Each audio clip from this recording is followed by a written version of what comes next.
يقول الله عز وجل في كتابه الكريم بعد أن أقول أعوذ بالله من الشيطان الرجيم والذي قال لوالديه أف لكما أتعدانني أن أخرج وقد خلت القرون من قبلي وهما يستغيثان الله ويلك آمن إن وعد الله حق فيقول ما هذا إلا أساطير الأولين أولئك الذين حق عليهم القول في قد خلت من قبلهم من الجن والإنس إنهم كانوا خاسرين ولكل درجات مما عملوا وليوفيهم أعمالهم وهم لا يظلمون اللهم لا تجعلنا من الظالمين رب اشرح لي صدري ويسر لي أمري واحلل عقدة من لساني يفقه قولي واللهم ثبتنا عند الموت بلا إله إلا الله واللهم اجعلنا من الذين آمنوا وعملوا الصالحات وتواصوا بالحق وتواصوا بالصبر آمين يا رب العالمين. Today's khutbah is inspired by an overwhelming number of parents that I have had conversations with. And I've had these conversations with them here in the United States, here in our local community. I've had almost exactly the same conversations in different parts of Europe, also similarly different parts of the Muslim world, the Arab world, even in places like Sri Lanka or Malaysia. The conversations are somewhat different, but overall they're exactly the same. And I wanted to take this opportunity in this khutbah to remind myself, because I'm a parent myself, to remind myself and to remind all the parents that are here of certain realities that Allah makes very, very clear. They're not easy realities, but they are clear realities. This khutbah is dedicated to two audiences. It's dedicated on the one hand to parents, and it's also on the other hand dedicated to their children. So those of you that are listening as parents, also at the same time listen as offsprings of your parents. Allah Azza wa Jal describes in many places the relationship between parents and children by way of example.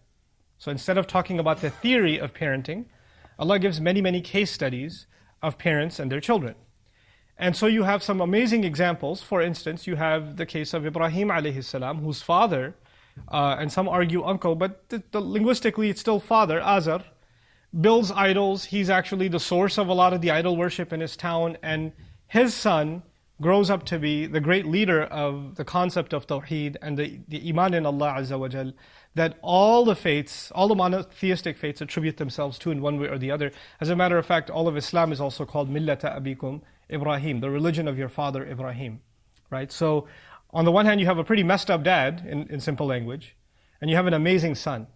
And it's not like the son had an amazing environment, a supportive environment where his Iman fostered and things like that. It was a pretty corrupt environment. Everybody around him is worshipping idols. There's nobody who thinks like he does. As a matter of fact, he stands alone and he's considered kind of a rebel, when he criticizes these idols, and he's kicked out of his house also. So the first thing that I wanted to highlight in this example is that one's Iman, a young man's faith or a young woman's faith, according to Allah Azza wa Jal, isn't always only dependent on their environment. A lot of times we blame the environment. Well, what can we do? We're living in America. What can we do? They go to public school. What can we do? They're in a bad situation. So of course they're going to get impacted by that. Yeah, that's true to an extent, but there's a reason Allah gave us these examples. This is the journey of Ibrahim alayhi-salam before he became a prophet. Revelation is a later situation. First and foremost, he starts questioning and exploring and starts criticizing things that are happening around him.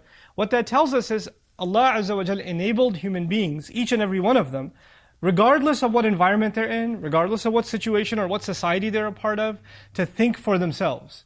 If they choose to follow everybody else and never think for themselves, that's on them. They don't get to say, well, what can I do? I was in a blinding environment. No, Allah gave you eyes. Allah gave you the ability to see for yourself. But on the flip side of this, you also have other instances. And to me, one of the most unique instances is the case of Yaqub alayhis-salam, who has, you could argue, two sets of children, good kids and bad kids. It's the same father, and though some have tried to argue this, I think it's completely inappropriate to think that Yaqub alayhis-salam is anything short of a great father. He's a prophet, and prophets are known for their fairness, for their goodness, for their ihsan to all people, especially their own family. So it's unimaginable for us to think that he was a good father to Yusuf, and maybe to Binyamin, the youngest one, and he was not such a good dad to the other sons. That doesn't make any sense. He's a father, and he's doing his best to raise his children, and he's actually later on if you study Surah Yusuf carefully, he's even giving good counsel and good advice to those sons that rebelled against him. So there's no reason to think he had a double standard. The point I'm trying to make is, he as a father and as a head of a household, as a parent, did everything he could to provide a good environment and a good education to his children. And yet the results that came are completely different. They're actually polar opposites. On the one hand, and what makes it even more interesting, is that Yusuf alejhis-selam was separated from him at a very early age. And so he no longer has a good influence. Yusuf alejhis-selam no longer has a parental influence as he's becoming a young man, as he's growing up in a society. We learn Allah Azza wa Jalla had given him a lot of good looks. Allah had given him intelligence, high intelligence, great character. But he's living in a corrupt society in the house of a politician. And he's basically a young servant who has no parental supervision. He can do whatever he wants, in a sense, within that sphere of his. And on top of that, later on, he was called to wrongdoing. So he's in one bad environment, and by the way, from there he ends up even in a worse environment inside a prison. The people around you in prison aren't exactly the best of people. And so he's going from one bad environment to another bad environment. And when people are in that kind of a bad environment for a really long time, you would imagine they're going to come out messed up. Something's going to happen to them. They're going to pick up, the traits and the qualities of that sick environment that's around them. But if you and of course that didn't happen with him. He retained his pure character. But if you contrast that with his other siblings, who are actually living in the household of a prophet, they live in the best possible environment. Can you imagine? Your father is a prophet.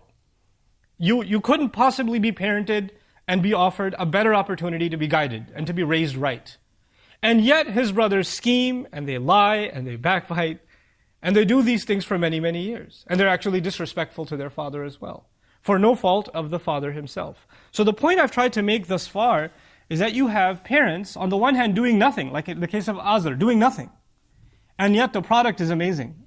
Ibrahim alayhis-selam. On the other hand, you have the case of Yaqub alayhis-selam, who does everything. And the product is sometimes awesome, like Yusuf alayhis-selam, or not, like the other siblings, who for many years were in rebellion. When you study the end of Surah Al-Kahf, you find some interesting case studies. First, you find a story of young men who have a career, they make a living by fishing, by going out at sea. But after that, after talking about young men who are trying to earn an honest living, interestingly, there are two other stories. And both of these stories are about young kids. One young boy is killed. And the reason given later on is actually this child, when he grew up, he was going to be a terror and a horror to his parents. And it's interesting that what we are told about his parents is أَبَوَاهُ مُؤْمِنَيْنِ كَانَ أَبَوَاهُ مُؤْمِنَيْنِ صَالِحَيْنِ. His parents were both righteous, good believers. So these were two good parents who were going to raise a child to the best of their ability, and he was going to be a horror for them. He was going to give them a really hard time in life. Okay? طُغْيَانًا وَكُفْرًا, Quran will describe it as. Rebellion and disbelief. He's going to leave Islam, and he's going to be a horrible rebel against his parents, even though they did nothing wrong in raising him. On the flip side of it, you have a couple of orphaned boys who we don't know anything about. Musa alayhis-salam is told to build this wall. He has no idea why he's building it. Eventually, when the rationale is offered to him, why did you build this wall? It's actually about these boys whose father was a good man. وَكَانَ أَبُوهُمَا صَالِحًا. Their father was a good man, who died a while ago. Now these kids are orphaned. They're being raised on the streets. And yet Allah Azza wa Jal wants them to have a good life down the road. Like He's securing their future down the road. What I'm trying to get at is that in this life, as far as our children are concerned, we have absolutely no control. We have responsibility, but not control. And we have to understand the difference between those two things. I have a responsibility to my parents. I cannot control my parents. I have a responsibility to my children until a certain age, until they reach the age where they are answerable to Allah for themselves. When they become baligh, when they're considered adults by Allah, that means when they're standing in trial in front of Allah, Allah will not come and ask you first. He'll ask them directly because they كُلُّهُمْ أَتِيهِ يَوْمَ الْقِيَامَةِ فَرْدًا. Everyone will come before Allah individually, all alone, nobody else. And so, as we raise our kids, when they get to a certain point, our love for them doesn't go away.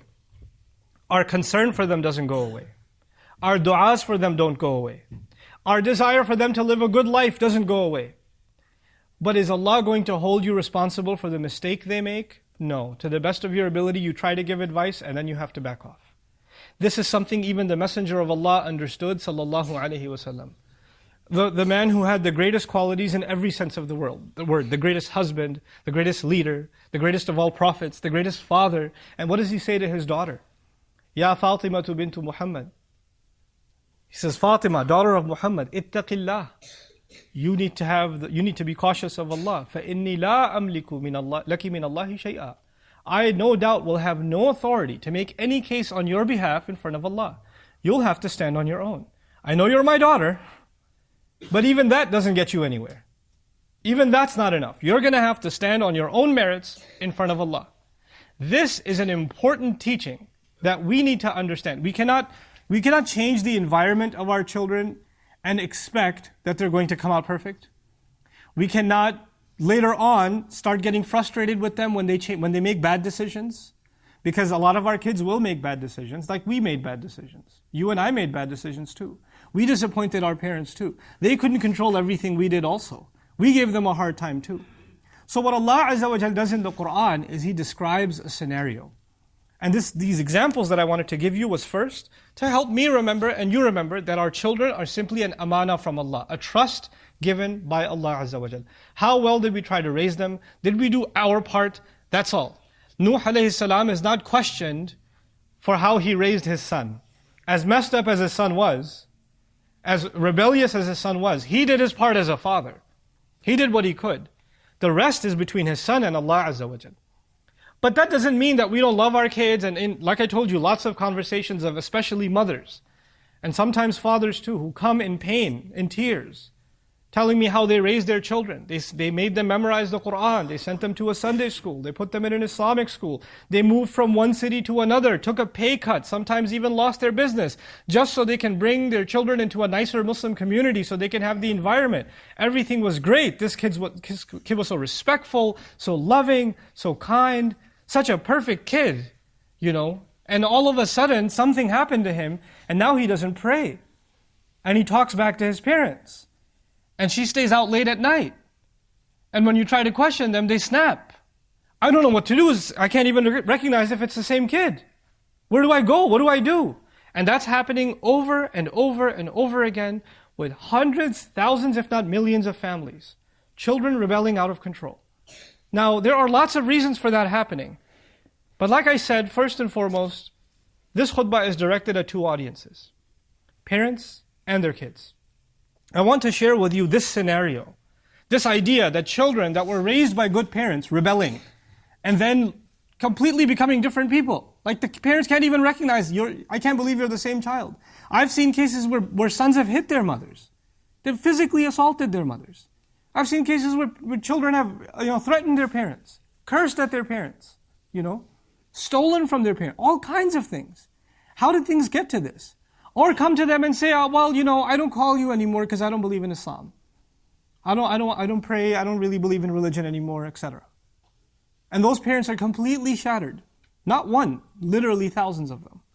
How does Allah describe this scenario? In a few words. Allah Azza wa Jalla says, وَالَّذِي قَالَ لِوَالِدَيْهِ. As for the one who said to both his parents, أُفِّل لَكُمَا. I've had it enough with both of you. أُفِّل لَكُمَا is not, I would not translate this as, woe unto you. It's a son who's listening to advice. The mother keeps telling him, Salli, Salli, Salli, namaz par lo, namaz par lo, namaz par lo. She keeps coming to him, just pray, just pray. Can you stop doing this? Can you stop doing that? Just, come home earlier. She keeps giving him advice, and he's had it. He doesn't want to hear it anymore. So he just says, enough! Come on, stop it already. أُفِّل لَكُمَا. Both of you, I've had it. أَتَعِدَانِنِي أَنْ أُخْرَجَ. You keep promising me that I'm going to come out of my grave? وَقَدْ خَلَتِ الْقُرُونُ مِنْ قَبْلِ. So many people have died before. Nobody comes back. Get over this whole hell, heaven thing. Let me live my life. I just want to live my life. I just want to be happy, okay? Why are you guys always talking to me about, okay, fine. If I have to burn in hell, it's my problem. What do you have to do with it? And slams the door and walks out. This is the scene. It's not a new scene. This is happening for thousands of years. And so what do the parents do? وَهُمَا يَسْتَغِيثَانِ اللَّهِ. They're begging. The mother is crying at night, praying in tears. Ya Allah, my child, my son, my daughter, what do I do? She used to wear the hijab. She used to memorize the Quran. Now she's completely become a different person. I don't even know what she's up to. where she goes, who she hangs out with. I found drugs in her room. She smelled like alcohol the other day. Ya Allah, what do I do? Yastaghithanillah. Istighatha actually means when a town is desperate, it hasn't had any rain, and it's drought, it's dying in drought, and people desperately turn to Allah for a miraculous rain.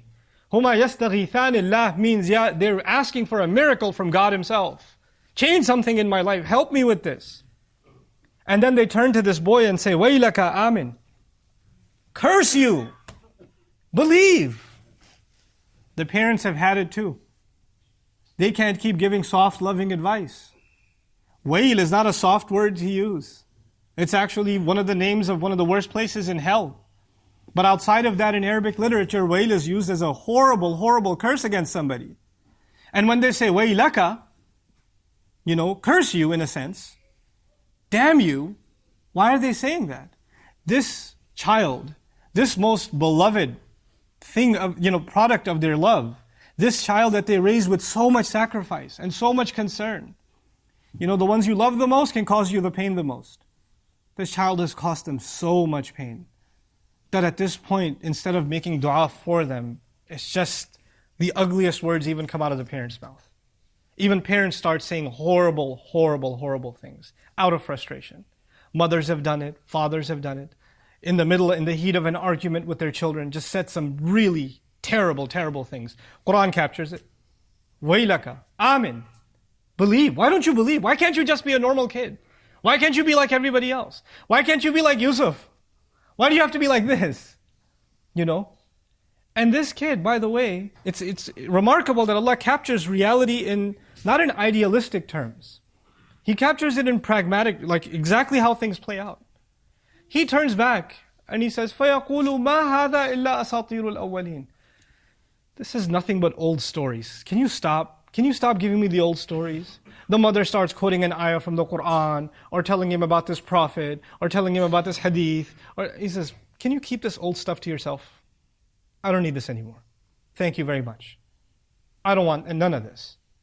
You keep these stories and you tell them to somebody who cares. Tell them to somebody who's interested. Subhanallah. مَا هَذَا إِلَّا أَسَاطِيرُ الْأَوَّلِينَ. And some of you, as you are listening to this, you've actually experienced something like this. You've lived it. Some of you are living in that horror in your homes. Every time the son walks in, there's an argument between the parents and the children. My first address is to the children. Understand that when you're doing this and you think you're fighting for your happiness, you're in some unique situation that nobody understands you. Allah understands, and the crime you've committed against your parents isn't a small one. That is not a small crime.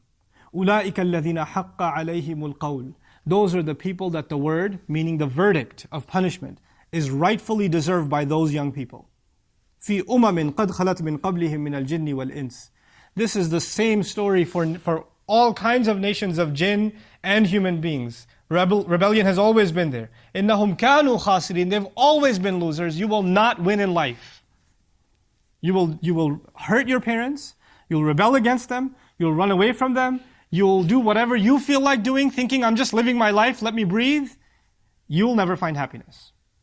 You'll always be a loser. You'll always find yourself in loss because of the suffering you caused your parents. It's okay for you to have doubts.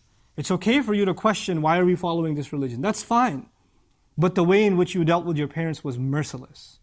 They gave you love, care, and mercy, and you gave nothing but pain in return. إِنَّهُمْ كَانُوا خَاسِرِينَ. And you may not be like the example that was just given.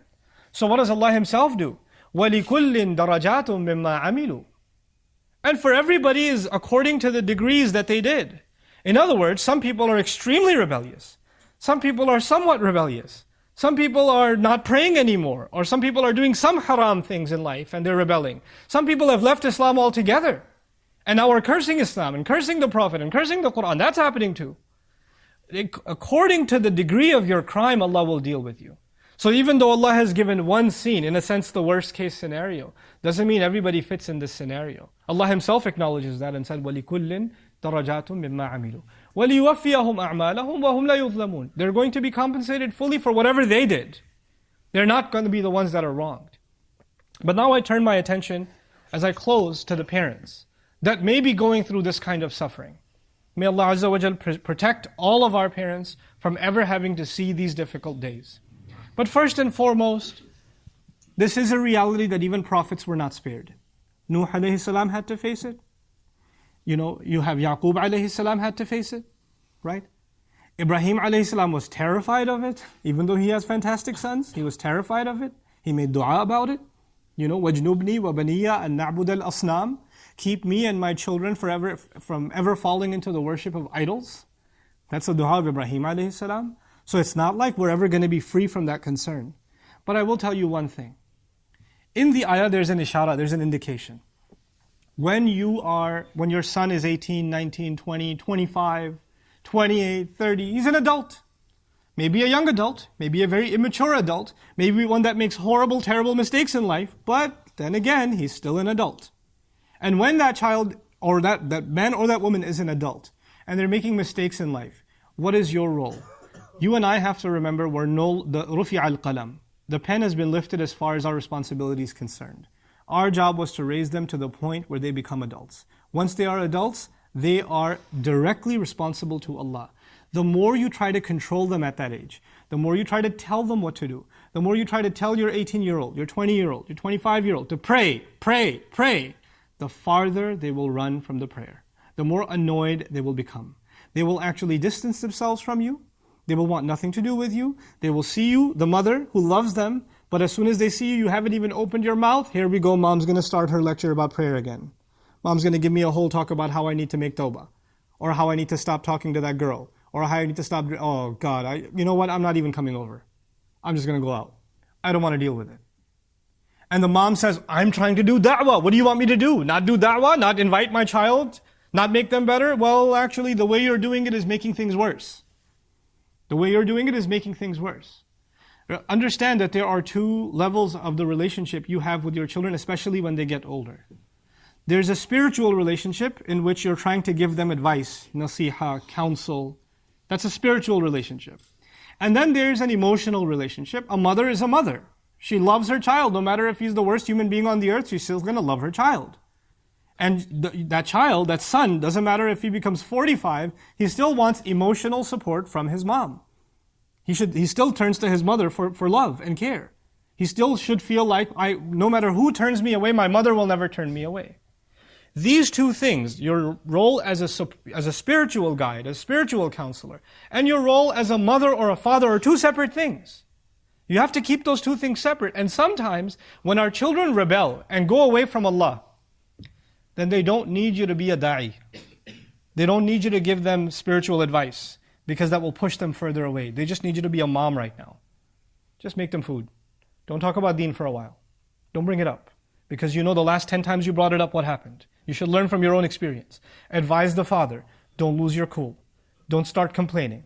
The son comes home once in a month. And that 1 month the father says, oh, you finally show up? And he says, this is why I don't come, because you talk like this. And he walks out again. What did you gain? What did you gain? This is why you'll understand that when Yaqub alejhis-selam was brought a shirt dirty with blood, and he knew that his sons were lying, he knew it. He understood that right now I can do nothing about this situation. So the words that came out of his mouth are forever going to resonate for any parent who has adult children that are out of control. فَصَبْرٌ جَمِيلٌ وَاللَّهُ الْمُسْتَعَانُ عَلَى مَا تَصِفُونَ. The only thing beautiful left now is patience. I need to demonstrate beautiful. There's such a thing as ugly patience, by the way. But he needs to demonstrate beautiful patience. He needs to keep a smile, maintain at least the emotional part of the relationship. How are you doing, son? Are you eating well? Is everything okay? Don't bring up deen. Just maintain the relationship. Why? Why am I saying that? Because shaitan will come to that foolish young man or that foolish young woman and say to them, your parents hate you. They always criticize you. They're always nagging you. They're always lecturing you. Forget them. Live your life. Get away. They don't love you. If they loved you, would they talk to you like this? And he or she are going to go far and far and far away. Your job as parents now, perhaps more difficult than the waking up in the middle of the night and changing their diapers and taking them to the hospital when their fever spikes at 2 a.m, and taking care of their school and getting them ready and all those exhausting years that you had. That was actually easier. What you're being asked to do now is much harder. To demonstrate beautiful patience. and maybe to find other sources to give them advice, not you. Maybe somebody else needs to talk to them. The worst thing you can, by the way, sometimes our children, they're programmed at a certain age, and you and I were like this too. You'll take advice from anyone except if it comes from your father. If it comes from your father, you're annoyed before he even opens his mouth. You're agitated. Your mother says, watch this video. Listen to this sheikh. Listen to this. Oh God, here she goes again. I don't want, there are people who come up to me. I hate you, they tell me. I hate you. I'm like, what did I do? Because it's not you. My mom makes me watch your videos all the time. I can't stand you. Please don't make me make your kids watch my videos. Please don't. I'm telling you. You're pushing them further away. It doesn't help. You can't shove religion down their throats. Just be a parent. Just be a parent. As painful as it is, as rebellious as they've become, they need something else from you at this point. And so I leave you with the following. Even with Llukman, who's probably the longest passage on parenting in the Quran. There's no other place in the Quran that deals with the subject of parenting as exhaustively. And that's brief, but the case of Llukman, radiallahu anhu. But look at how Allah Azza wa Jal describes it. Just one part of it. إِذْ قَالَ لُقْمَانُ لِابْنِهِ وَهُوَ يَعِظُهُ. There's lots of conditions. When at the very moment when Llukman said to his son, while he was in a position to counsel him. In other words, Llukman doesn't just give his son lecture after lecture after lecture. He finds the right time, the right opportunity. He thinks of a strategic opportunity and then brings up, Ya bunayya la tushrik billah. My son, take Allah seriously. Don't do shirk with Allah. He doesn't just throw that lecture on his son constantly. There's actually a haliyah وَهُوَ يَعِظُهُ suggesting he was very strategic. If that opportunity presents itself, well and good. If it doesn't, then take your time. Be patient. Parents that are in this audience already know. You've already had many conflicting arguments and discussions. You've already had fights where somebody stormed out of the house or yelled and screamed or slammed a door. You already know that if you're going to have that conversation start again, it's going to end up the same way. Be smart about it. Don't walk into that same trap again. I never want to be the kind of parent that has to say, وَيْلَكَ آمِن. To get to the point where I lose it and I start cursing and I start yelling and screaming at my children. And I never want to hear from my children, this religion is nothing but old stories. And they're not saying it because they disbelieve in religion. They're saying it because they're annoyed with their parents. They can't take it anymore. This conflict, this tension needs to be brought down. May Allah Azza wa Jal make us wiser parents and more obedient children. May Allah Azza wa Jal soften the hearts of both parents and children towards Allah's deen. And may Allah Azza wa Jal ease the suffering of the families that are having problems with their children. And may Allah Azza wa Jal give the children the sense and the guidance to come back and make tawbah. Barakallahu li wa lakum fil Qur'an al-Hakim. Wa nafa'ani wa iyyakum bil ayati wa dhikr al-Hakim. الحمد لله وكفى والصلاة والسلام على عباده الذين اصطفى خصوصا على أفضلهم وخاتم النبيين محمد الأمين وعلى آله وصحبه أجمعين. يقول الله عز وجل في كتابه الكريم بعد أن أقول أعوذ بالله من الشيطان الرجيم إن الله وملائكته يصلون على النبي يا أيها الذين آمنوا صلوا عليه وسلموا تسليما اللهم صل على محمد وعلى آل محمد كما صليت على إبراهيم وعلى آل إبراهيم في العالمين إنك حميد مجيد اللهم بارك على محمد وعلى آل محمد كما باركت على إبراهيم وعلى آل إبراهيم في العالمين إنك حميد مجيد. عباد الله رحمكم الله اتقوا الله إن الله يأمر بالعدل والإحسان وإيتاء ذي القربى وينهى عن الفحشاء والمنكر ولذكر الله أكبر والله يعلم ما تصنعون. أقم الصلاة إن الصلاة كانت على المؤمنين كتابا موقوتا.